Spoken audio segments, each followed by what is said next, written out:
What's going on, everyone? It's Sam. Welcome back to the channel. Got another video here talking about the Falcon and the Winter Soldier, and also how episode 5 has just set up the groundwork for the not only long-rumored Thunderbolts team, but also the Dark Avengers in the MCU. So we'll get right into it. Before we start though, if you're new to the channel, or if you just like Marvel, the MCU, comics, and everything in between, subscribe and leave a like if you enjoy. Other than that, let's get into the video. Let's go. So by now, if you haven't seen episode 5, spoiler warnings of course, but we just got our first hint that the two villainous teams in the MCU are beginning their semblance, and that comes from two very specific scenes. So let's start off with the Thunderbolts. The Thunderbolts and a Thunderbolts project in general has been rumored to be in development for quite some time now. If you don't know who the Thunderbolts are, they are essentially a superhero team that consists of mostly, and let me reemphasize, mostly reformed supervillains. I say that because Zemo ends up creating his Masters of Evil team, but uses the Thunderbolts as a cover-up. So the identity of the team, even though they have gone through numerous iterations, they have had members such as Ghost, the Winter Soldier, the Punisher, Red Hulk, and more. So their main goal is to right their wrongs as they did as villains, but it's a whole lot more complicated. Essentially, in a way, they are Marvel's version of the Suicide Squad. The Dark Avengers, however, are just full-on villains who pose as heroes. Look at them like the TV show The Boys. Fake personalities in public, but absolute assholes behind the scenes. The Dark Avengers team consists of Green Goblin, Bullseye, Moonstone, and a few more, including John Walker as US Agent, which is exactly who John Walker is becoming.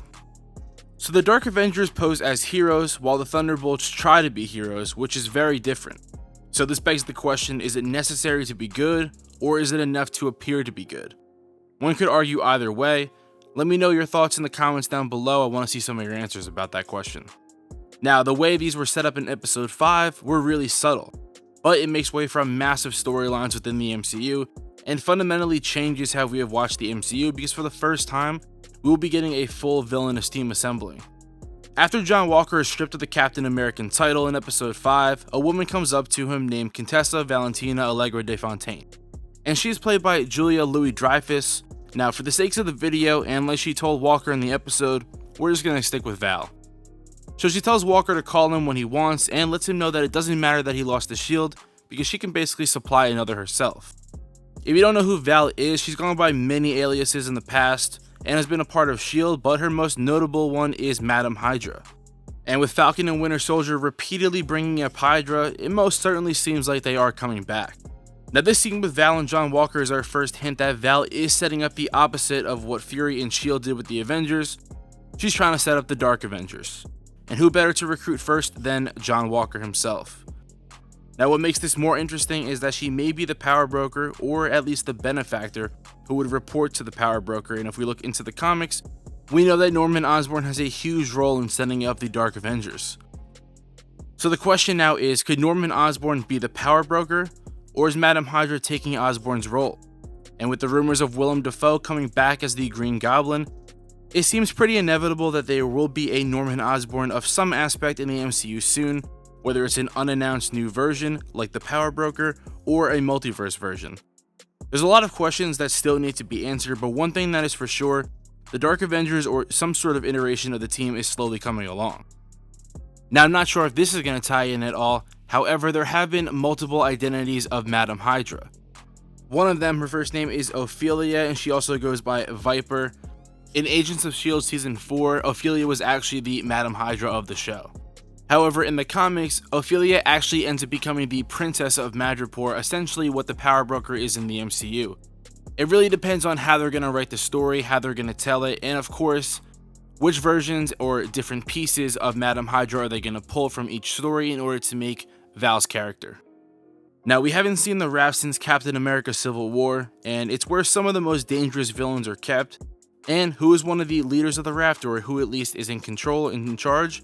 Thunderbolt Thaddeus Ross, who is the same man that recruits a Thunderbolts team in the comics, and it would be the perfect coincidence for Zemo to meet him at the Raft, and after they talk, that could be the start of the team. Like I said before, the Thunderbolts are anti-heroes, and similar to how Carly is currently acting, she could be a part of that team as well, because the idea of how Sam describes Carly is essentially what we will see with the Thunderbolts team. So you want me to stop because people are getting hurt, right? But Sam, what if I'm making the world a better place? It's not a better place if you're killing people, it's just different. villainous tactics, but at the end of the day, they are thinking that they are doing good for the world.